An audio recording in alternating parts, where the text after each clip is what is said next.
Namaste everyone. I'm Dr. Anita Chitkara and I am an emotional wellness coach.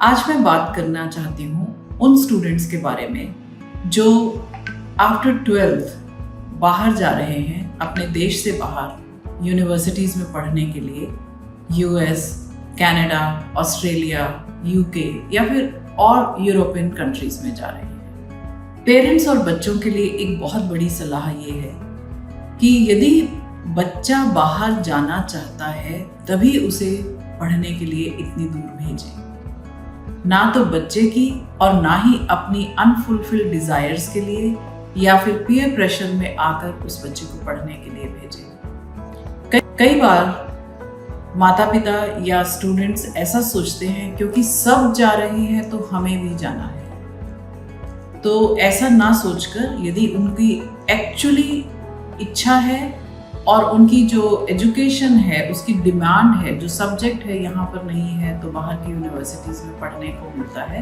तो ज़रूर जाए। इस video में मैं आपके साथ शेयर करना चाहती हूँ कुछ ऐसे टिप्स या ऐसी बातें जो आप ध्यान में रखें बच्चे को भेजने से पहले, और बच्चों के लिए भी कुछ टिप्स और बातें हैं जो कि वो जाते समय और वहाँ पर रहकर अपने जीवन में लागू कर सकते हैं।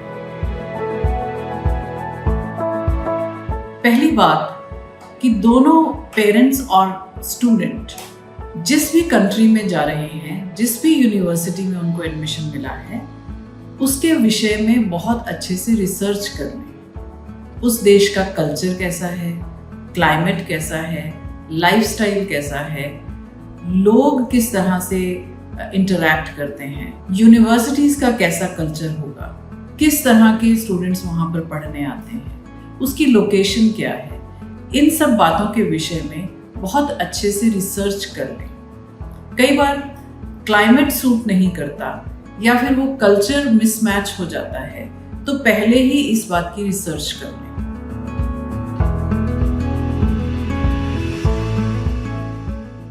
सेकंड स्टेप है कि ओपन कम्युनिकेशन करें। क्या प्लान्स हैं, क्या एक्सपेक्टेशंस हैं, पेरेंट्स क्या सोचकर बच्चों को भेज रहे हैं और बच्चे क्या समझकर वो आगे पढ़ने जा रहे हैं, क्या उनके ऑब्जेक्टिव्स क्लियर हैं, क्या उनको अपने गोल्स के बारे में पूरी जानकारी है, वो क्या करना चाहते हैं। क्योंकि 12th के बाद जो बच्चे जाते हैं बहुत वल्नरेबल स्टेज में होते हैं, उनके हार्मोनल चेंजेस हो रहे होते हैं, उनको श्योरिटी नहीं होती है। तो ये बातें किसी भी काउंसलर के साथ बैठकर, टीचर मेंटोर के साथ बैठकर या पेरेंट्स की गाइडेंस में बहुत अच्छे से डिस्कस हो जानी चाहिए। बिना वजह बाहर जाना बहुत रिस्की हो सकता है, तो गोल सेटिंग ज़रूर कर लें। क्या पर्पस है जाने का, उसके बारे में क्या प्लानिंग्स हैं और क्या एक्सपेक्टेशंस हैं पेरेंट की भी और बच्चे की भी। तो इस विषय में बहुत ही ओपन और ऑनेस्ट कॉन्वर्सेशन बहुत ज़रूरी है।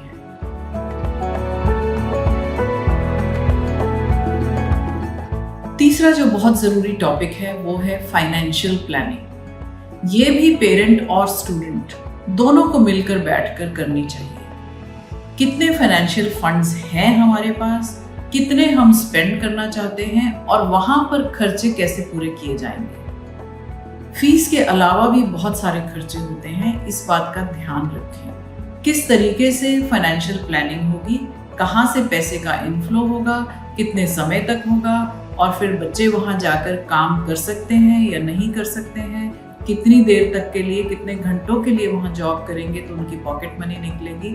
तो इस विषय में बहुत डिटेल में यदि चर्चा करेंगे तो बाद की फ्रस्ट्रेशन या रिस्ट्रेंट्स या फिर डिफ़िकल्टीज कम हो जाएंगी। तो ये बातें तो हैं जो एक पेरेंट और जो चाइल्ड है जो जाने वाला है, ये सब बातें आराम से इकट्ठे बैठकर क्लियर होकर कर लेनी चाहिए बिफोर दे लीव। कौन कौन सी बातें कि वहाँ का कल्चर, क्लाइमेट, लाइफस्टाइल, उसको डिस्कस कर लें, रिसर्च कर लें। दूसरी बात, प्लान्स और एक्सपेक्टेशंस क्या हैं, जाने की वजह क्या है और गोल सेटिंग अपनी करके जाएं। तीसरी बात, फाइनेंशियल प्लानिंग कैसे होगी, जो फाइनेंस के बारे में जो बहुत ही सेंसिटिव और डिफ़िकल्ट टॉपिक है डिस्कस करना, लेकिन उसको अवॉइड ना करें। आराम से क्लियर होकर और सहज होकर फाइनेंशियल प्लानिंग भी करें। इन बातों से जाना बहुत सहज हो जाएगा। अब मैं बात करना चाहती हूँ कि जब बच्चे चले जाते हैं तो पेरेंट्स की जो इमोशनल वेलबींग है उस पर बहुत बड़ा इम्पैक्ट आता है। तो एक तो बच्चों का जाना एम्प्टीनेस सिंड्रोम घर में लेकर आता है। दूसरा, एक सेपरेशन एंजाइटी होती है कि बच्चे चले गए, वापस नहीं आएंगे, हमें भूल तो नहीं जाएंगे, क्योंकि हमारा सारा वक्त बच्चों के साथ और उनके इर्द गिर्द जाता है। पर्टिकुलरली माताएं जो हैं वो अपने सारी एनर्जी, अपना सारा फोकस और अपनी सारा जो इमोशन है वो बच्चों के इर्द गिर्द उनका रहता है। तो बच्चों के जाने के बाद एकदम से खालीपन, एकदम से वैक्यूम आ जाता है उनकी लाइफ में। तो इस बात को मद्देनज़र रखते हुए आप क्या क्या स्टेप्स ले सकते हैं, मैं कुछ टिप्स आपके साथ शेयर करना चाहती हूँ।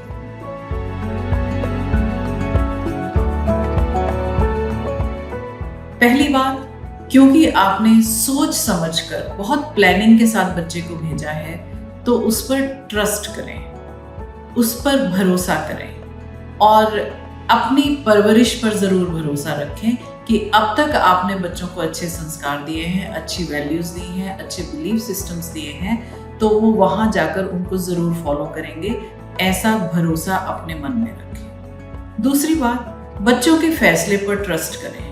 ऐसा ना समझें कि वो कुछ भी जानबूझकर गलत करेंगे। उनको समय समय पर अवेयर कराते रहें और इस बात पर पूरा भरोसा रखें कि वो इंडिपेंडेंट हैं, वो अपनी ज़िंदगी के लिए जागरूक हैं और वो ज़रूर अच्छा फैसला लेंगे।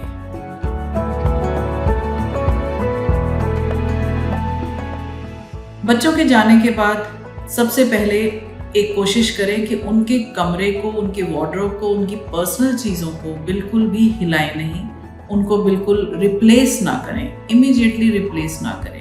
अक्सर पेरेंट्स बच्चों की कबर्ड खाली करके अपना सामान भर देते हैं या फिर उनका रूम जो है वो उसको ऑक्यूपाई कर देते हैं किसी और कार्य के लिए। ऐसा ना करें, ये एक तरह से बच्चों को डिफरेंट एंजाइटी दे सकता है और फिर उनका बिहेवियर चेंज हो जाता है, जो हमें बाद में तकलीफ देता है।